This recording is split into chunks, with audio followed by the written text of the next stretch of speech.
हम चैतन्य चरितामृत के आदि लीला के फर्स्ट चैप्टर से आज हमारा 85 वर्स देखेंगे। 85 वर्स से हम देखेंगे 85 और 85 से देखेंगे हम। देखिए बात क्या चल रही थी।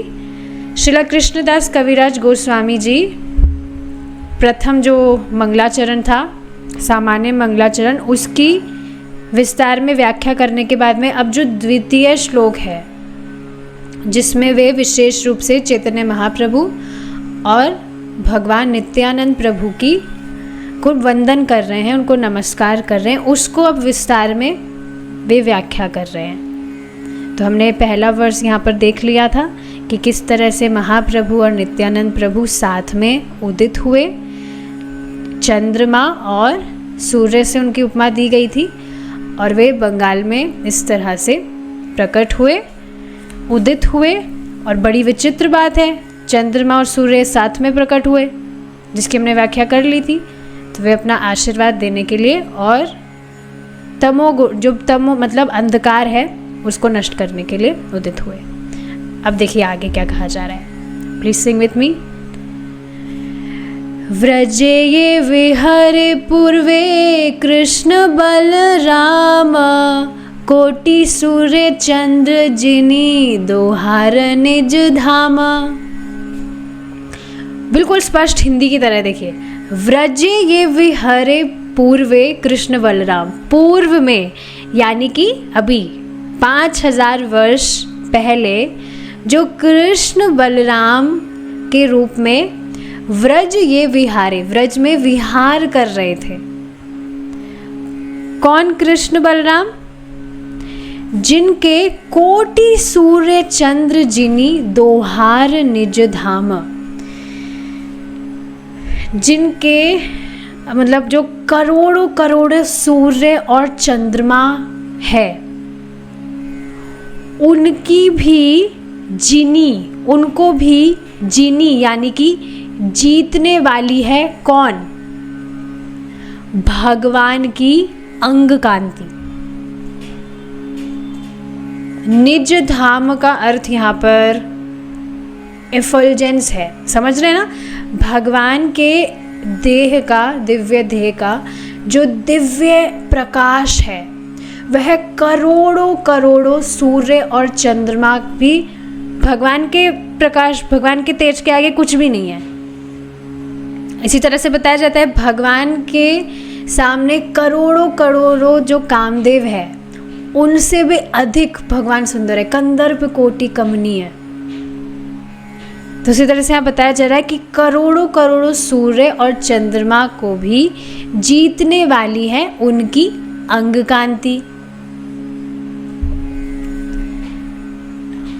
आगे देखिए, जैसे आप ये फोटो यहाँ पर देख सकते हैं, बहुत इंटरेस्टिंग है। इसको साथ में इस तरह से रखा गया है, सूर्य और चंद्रमा। एक्चुअली ये आगे होना चाहिए था फोटो, पर फिर भी कोई बात नहीं। हमने इसका पहले वाला श्लोक डिस्कस किया था जिसमें हमने देखा था कि चंद्रमा की उपमा नित्यानंद प्रभु से दी जा रही है और सूर्य की उपमा चैतन्य महाप्रभु से दी जा रही है। और इंटरेस्टिंग बात पता है क्या है कि नित्यानंद प्रभु रहते भी ब्लू में ही है और चैतन्य महाप्रभु भी रहते येलो में ही है। तो ये हमने देखा था, जो चंद्रमा है वह शीतलता प्रदान करने वाला है और सूर्य अंधकार को नष्ट करने वाला है, प्रकाश देने वाला है। तो प्रकाश मतलब कि जीव की स्वरूपगत स्थिति क्या है कि वे भगवान का नित्य दास है। इस रूप में चैतन्य महाप्रभु अवतरित हुए हैं और मतलब जीव को उसके स्वरूपगत स्थिति के विषय में वह अवगत हो और हृदय में जो भी ये भौतिक भोगों की वासनाएं हैं जिससे हृदय जल रहा है जीवात्मा, उसको शीतलता प्रदान करने के लिए चंद्रमा से उपमा दी गई थी नित्यानंद प्रभु की। ठीक है, आगे देखिए क्या कहा जा रहा है। सेई दुई जग तेरे अइया सदया, गौड़ देशे पूर्व शैले करिला उदय, सेई दुई जग तेरे, ह इया सदय, अपनी दया के साथ वही दोनों भैया कृष्ण और बलराम, अभी जिनको हमने देखा मतलब पहले वाले श्लोक में, वही दोनों भैया मतलब ये दोनों कृष्ण बलराम, वे दया के साथ, दया के संग गौड़ देशे पूर्व शैले करिला उदय, इस जगत में बंगाल में प्रकट हुए हैं, उदित हुए हैं वे दोनों। इस तरह से यहाँ पर बताया जा रहा है। और शैले का अर्थ मतलब क्या होता है? क्षितिज आप समझते हैं? मतलब जो हॉरिजन होता है, हॉरिजन का मतलब होता है एक लाइन जिसके ऊपर आकाश दिखता है और नीचे समुद्र। तो जिस तरह से आप देखेंगे हॉरिजन पर वो जो बीच वाली जो लाइन है उस पर चंद्रमा उदित होता है, उस तरह से यहाँ बताया जा रहा है। उस तरह से वे दोनों बंगाल में उदित हुए हैं अपनी दया के साथ में। ठीक है, आगे देखेंगे।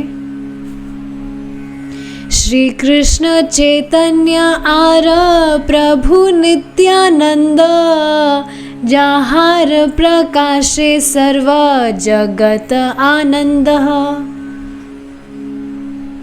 श्री कृष्ण चैतन्य, बिल्कुल देखिए स्पष्ट है, श्री कृष्ण चैतन्य और प्रभु नित्यानंद, चैतन्य महाप्रभु और नित्यानंद प्रभु, जहार प्रकाशे सर्व जगत आनंद। तो श्रीमान चैतन्य महाप्रभु और नित्यानंद प्रभु के प्रकाश से पूरे जगत में आनंद हो रहा है। ये बात तो आप बिल्कुल देखते हैं, हम भक्तों के जीवन में देख ही सकते हैं कि भक्ति में आने से पहले इस पर प्लीज़ विचार करिए। भक्ति में आने से पहले कितना दुख में, कितना परेशानी में जीवन जी रहे थे। आज एक माता जी ने मुझे मतलब बताया था कि सच में अभी मतलब भक्ति मिल गई है, भगवान के भक्तों का संग मिल गया है, भक्ति कर रहे हैं, तो अब सच में ऐसा लग रहा है दैट आई एम लिविंग। और उन्होंने बाद में एक और बात शेयर की, थोड़ा फ्राइटनिंग मुझे लगा कि अगर मैं अभी भक्ति नहीं कर रही होती तो पक्का मैं सुसाइड कर लेती, क्योंकि बहुत ज़्यादा वो बता रही थी कि बहुत ज़्यादा पहले बहुत एंजाइटी उनको रहती थी कि ये जॉब करना है, फ्यूचर में क्या करना है, ये वो। तो आप देख रहे हैं कि भगवान के भक्तों के संग में विशेषकर चैतन्य महाप्रभु का जो आंदोलन है, इसमें हरे कृष्णा महामंत्र का जप करके, कथा सुन के, भक्तों का संग करके जो व्यक्ति है वो वास्तव में सुख का अनुभव करता है, कर ही रहा है। आप खुद इसको देख ही सकते हैं। तो ये बहुत ज़्यादा इम्पॉर्टेंट चीज़ है समझने वाली कि महाप्रभु इस तरह से आए हैं, एकमात्र आए ही आनंद देने के लिए। स्पष्ट यहाँ पर लिख रहा है कि नहीं, जहार प्रकाशे सर्व जगत आनंद। पूरे जगत में भगवान इस तरह से अवतरित हुए तो पूरे जगत को आनंद दे रहा है। और ऐसा नहीं कि महाप्रभु 500 साल पहले आए थे तो बस उनके जाने के बाद में ख़त्म, नहीं, अभी भी तो सभी महाप्रभु के आंदोलन में ही तो है। इस तरह से बताया जाता है कि कोई भी व्यक्ति जो हरे कृष्ण महामंत्र का चैंटिंग कर रहा है और इस तरह से मतलब भक्तों के संग में है, वह वास्तव में महाप्रभु की लीला में है। अभी ये महाप्रभु की लीला चल रही है। So we are in his leela. बिल्कुल ऑर्डिनरी चीज नहीं है ये। महाप्रभु की कृपा का मतलब कृपा का पात्र बना है वह व्यक्ति जो इस तरह से महाप्रभु को फॉलो कर रहा है, chanting Hare Krishna and all those things. ठीक है, ये देखिए, श्रीमंत चैतन्य महाप्रभु की जय, भगवान नित्यानंद प्रभु की जय। तो ये बात बिल्कुल आप देखिए ना, बिल्कुल स्पष्ट है कि अवतरित ही हुए हैं केवल आनंद देने के लिए। मैं पढ़ रही थी, कुछ बुक पढ़ रही थी, उसमें प्रभुपाद जी इस तरह से कह रहे थे। इनफैक्ट श्रीपाद आनंद प्रभु जी का भी एक रील है, उसमें भी इसी तरह से कहते हैं that don't think this chanting and dancing will not give you perfection.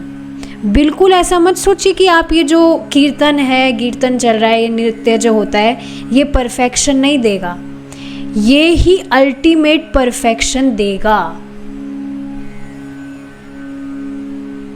इस पर हमने चर्चा की थी कि श्रवण कीर्तन मेन है, पर हाँ ये बताया जाता है तो श्रवण कीर्तन किसका? भगवान के नाम का। कलयुग का युग धर्म है हरि नाम संकीर्तन। तो ये जो डेली शाम को संकीर्तन होता ही है, जूम पर हम कर लेते हैं, तो इसको नेग्लेक्ट नहीं करना चाहिए कि हाँ अभी कथा का टाइम तो हुआ नहीं, तो कथा में आएंगे हम, तो कीर्तन तो चलता ही रहता है, हम सुनते ही रहते हैं। We should try to sit peacefully and hear mahamantra. कभी आपने ऐसे ट्राई किया है? नहीं किया तो आज करिएगा। सब कुछ मतलब बंद कर दीजिए। बंद मतलब you just withdraw your self from outside world. बाहर जब कीर्तन चल रहा है, शाम को जब कीर्तन होगा आज, तो उस समय आप किसी के कुछ भी नहीं है।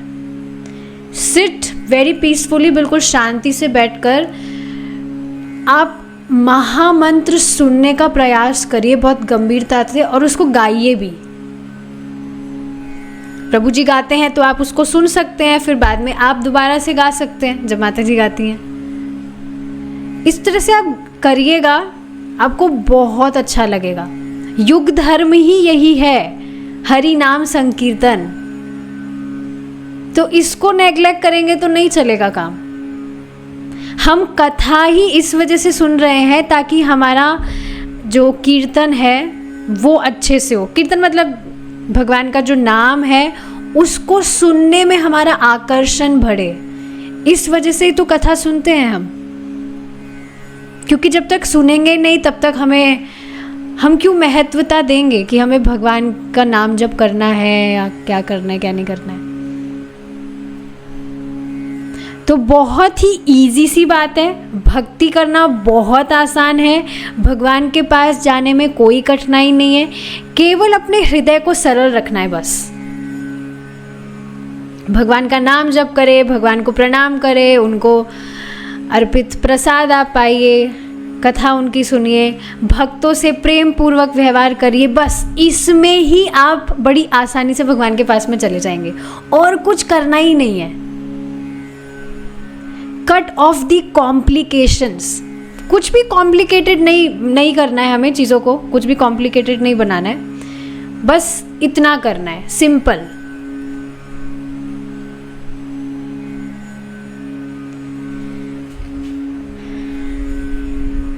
हम सच में अभ्यस्त हो गए हैं कॉम्प्लिकेटेड चीज़ों को कॉम्प्लिकेटेड करने के लिए, पर महाप्रभु आए हैं आनंद देने के लिए। सो हमें करना क्या है, बस हमें सिंपल लाइफस्टाइल हमारा फॉलो करना है, कुछ कॉम्प्लिकेटेड नहीं है। आज जो आपको टास्क मिला है उसको करिएगा शाम को कीर्तन में, और फिर बाद में मुझे फीडबैक भी दे सकते हैं कि आपको कैसा लगा।